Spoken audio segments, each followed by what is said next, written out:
Welcome alpha. கர்த்தராகிய இயேசு கிறிஸ்துவின் நாமத்தினாலே உங்களை வாழ்த்துகிறேன்.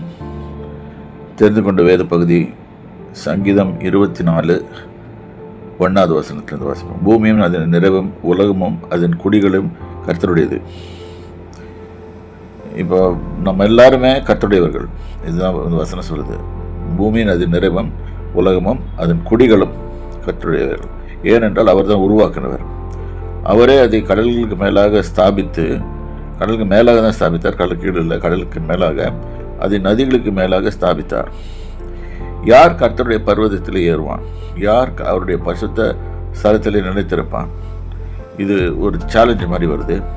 யாருன்னு கேட்டால் வேதம் சொல்லுகிறதுங்க, கைகளில் சுத்த உள்ளவனும் இருதயத்தில் மாசு இல்லாதவனுமாய் இருந்து தன் ஆத்மாவை மாயைக்கு ஒப்பு கொடாமலும் கபடாய் ஆணையிடாமலும் இருக்கிறவனே.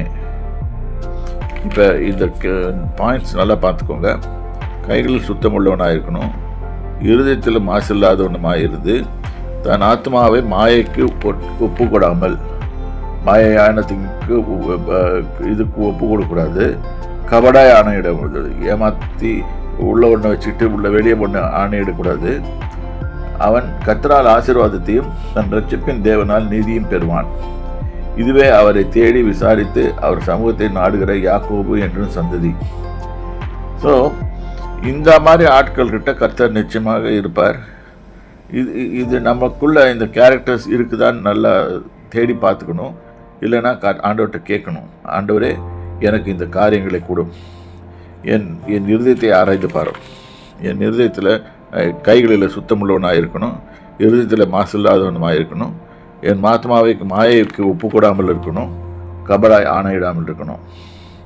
இப்படிப்பட்ட என்னுடைய தன்மைகள் எல்லாம் எனக்குள்ளே வந்து நான் தேவனால் ஆசீர்வாதத்தை பெற்று நான் ஜீவிக்கணும் அப்படின்னு சொல்லி கேளுங்க.